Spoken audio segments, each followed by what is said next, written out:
बिस्मिल्लाहिर्रहमानिर्रहीम बोलते कालम के साथ मैं आमिर जहान और अपना शहजादा JF-17 थंडर छाया हुआ है। जी हाँ, और छाया कहाँ हुआ है?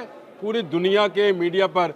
भारत के तो हिसाब पर सवार है और भारत का हर मीडिया दिफाई एंकर और तजियाकार जो है JF-17 थंडर को लेकर हाहाकार डाल रहा है, क्योंकि तेजस दुबई शो में गिर गया था। लेकिन आज मैं जो खबर आपके लिए लेकर आया हूँ वो बड़ी ज़बरदस्त है, और वो ये कि दुनिया के बेशतर जो एरोनॉटिकल इंजीनियर्स के थिंक टैंक्स हैं, उन्होंने ये बता दिया है कि JF-17 थंडर दुनिया की पहली चॉइस क्यों है। जी हाँ, JF-17 थंडर के बारे में international institute for strategic studies IISS से वाबस्ता मिलिट्री एरोस्पेस के माहिर डगलस हैरी की एक रिपोर्ट छपी है, या एक उसको कह लें कि उसने मगरबी त्यारों के हवाले से कुछ कहा है, और उसने BBC में ये छपने वाली रिपोर्ट के अंदर कहा गया है कि उसके मुताबिक JF-17 थंडर जो कि चीनी डिज़ाइन का पाकिस्तानी जहाज़ है, ये मगरबी डिज़ाइन से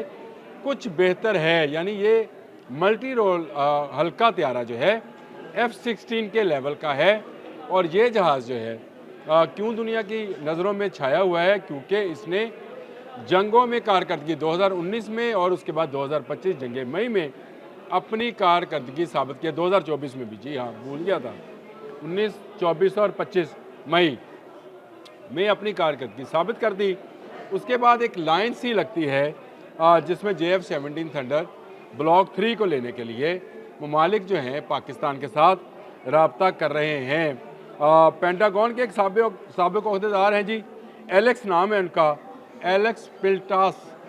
इन्होंने भी ये भी एरोस्पेस और हाईटेक शोबों के और डिजिटल तब्दीलियों के हवाले से लिखते रहते हैं, और उनके तजिए भी इसी तरह के हैं। उन्होंने कहा कि ये F-16 और ग्रिफन के लेवल का जहाज़ है, ग्रिफन यूरोपियन जहाज़ है के लेवल का जहाज़ है, लेकिन उनसे आधी कीमत पर है। और जो ममालिक शराइत में नहीं बंधना चाहते हैं, आप ज़रा इस बात पर गौर कीजिएगा। देखें, जो अमेरिका जिनको असला देता है कुछ ना कुछ शराइत में बांध लेता है। यानी वो किसी को मिडल ईस्ट में देगा तो शायद इसराइल में जहाज़ जो है वो फ्लाई नहीं कर सकेगा।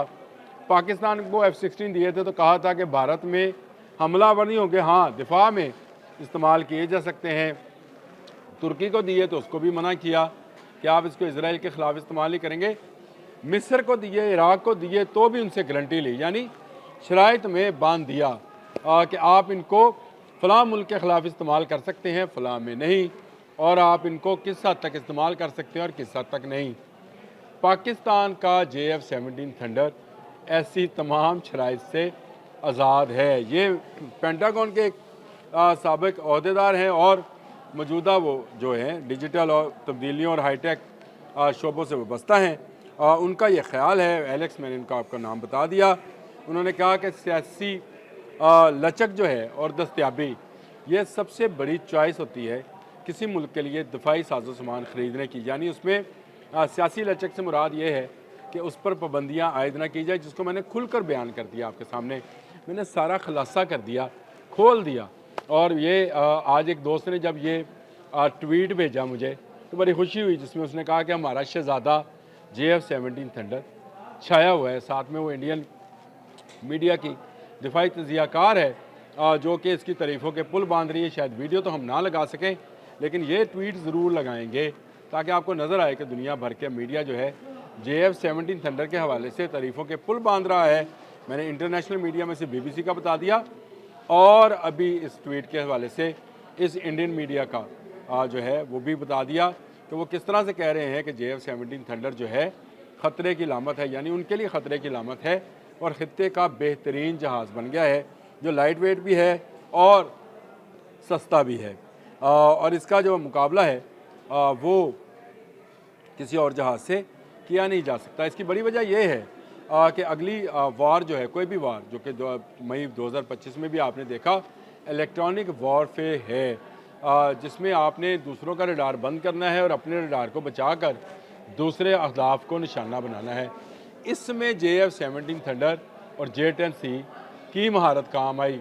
ये जो हम जंगे मई करते हैं और बोलते रहते हैं, ये इसलिए है कि इस मार का हक़ में हमने ऑपरेशन संदूर वाले जो हैं उनका संदूर मिटाया है, उनके जहाज़ गिराए हैं और ये जहाज़ गिराने से ही जो है हमारे नाम पूरी दुनिया में छाया हुआ है। और ये वो चीज़ है जो कि दुनिया को पता है कि इसके साथ PL-15 मिसाइल्स हैं, इसका अपना फाज मिसाइल है, इसका जो एरोनॉटिक्स सिस्टम्स हैं, जो एवोनिक्स हैं, जो मल्टी रोल सिस्टम्स हैं, ये दुनिया का बेहतरीन जहाज़ है। हमारे कामरा में बनता है, दूर नहीं, कामरा में ये बनाया जाता है और इलेक्ट्रिक वारफेयर में इसने अपने आप को मनवाया हुआ है। और यही वजह है कि अज़रबैजान 40 ले गया।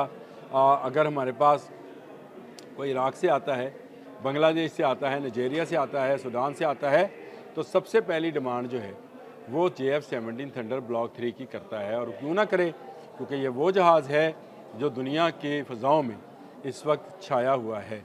और वो बात कि JF-17 थंडर ने अपने से बेहतर जहाज़ यानी राफेल, जो कि 4.5 जनरेशन का जहाज़ फ्रांस का बनाया हुआ, जो कभी किसी जंग में गिरा नहीं था, जंग में क्या तो वैसे भी नहीं गिरा था, उसको गिराया है। और एक नहीं, दो नहीं, तीन नहीं, 4 राफेल गिराए, MiG-29, Su-30।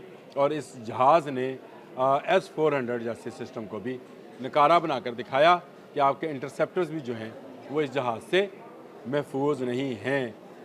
Air to air और एयर टू सरफेस यानी फ़िज़ा से ज़मीन पर मार करने वाले मिसाइल से लेस ये जहाज़ दुनिया की फ़र्स्ट चॉइस बन गया है। और ये मैं नहीं कह रहा, दुनिया के वो तजियाकार जिनको दुनिया इस मामले में माहिर समझती है। मैंने international institute for strategic studies की बात कर दी आपके साथ, मैंने आपको पेंटागन के एक साबिक जो कि अभी हाईटेक शोबों और डिजिटल तब्दीलियों के हवाले से लिखते रहते हैं, और BBC का मैंने आपको हवाला दिया।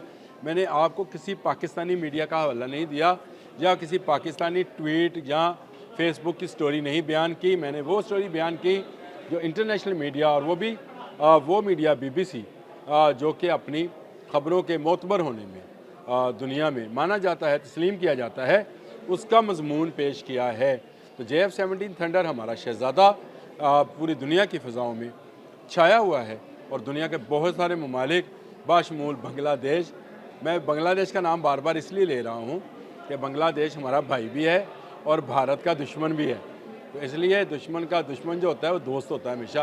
ये तो हमारा भाई है। बांग्लादेश समेत बहुत सारे ममालिक जो हैं इसकी डिमांड कर रहे हैं, और शायद कामरा जो है इन सब की डिमांड जो है आने वाले दिनों में पूरी करेगा। JF-17 थंडर ब्लॉक 3 का अगला वर्जन जो है JF-17 ब्लॉक 4, उस पर भी मैंने एक वीलॉग करना है। उसमें क्या खासियतें होंगी और वो क्या 5th जनरेशन का पहला जहाज़ होगा पाकिस्तान का। जी हाँ, पाकिस्तान के पास जो J-35 जहाज़ जो है 5th जनरेशन का, वो चीन से आ रहा है, 40 के करीब जहाज़ आने हैं, लेकिन इसके बावजूद पाकिस्तान अपने JF-17 थंडर ब्लॉक 3 का अगला वर्जन भी बनाने जा रहा है, जिस पर काम हो रहा है। जब ये काम मुकम्मल होगा तो उसके बारे में भी बताएंगे आपको। हर आने वाले दिन के साथ पाकिस्तान के साथ किसी न किसी मुल्क के दिफाई मुआहदे की बात की जा रही है या दिफाई साजो सामान की फ़रोख्त के हवाले से जो है ख़बर आ रही है। तो इसका मतलब है कि पाकिस्तान दिफाई शोबों में यूरोपियन ममालिक के लेवल का काम कर रहा है, और इससे कोई इनकार नहीं है। भारत अभी दूर है, बल्कि बहुत दूर है। भारत के तेजस जब गिरा दुबई में, उसके बाद से तो शायद उन्होंने तेजस का नाम लेना छोड़ दिया। हाँ, जो वो माला जप रहे हैं बार बार, वो जिस नाम की माला है वो माला JF-17 थंडर ब्लॉक 3 की है। अब तक के लिए इतना ही। अल्लाह हाफ़िज़।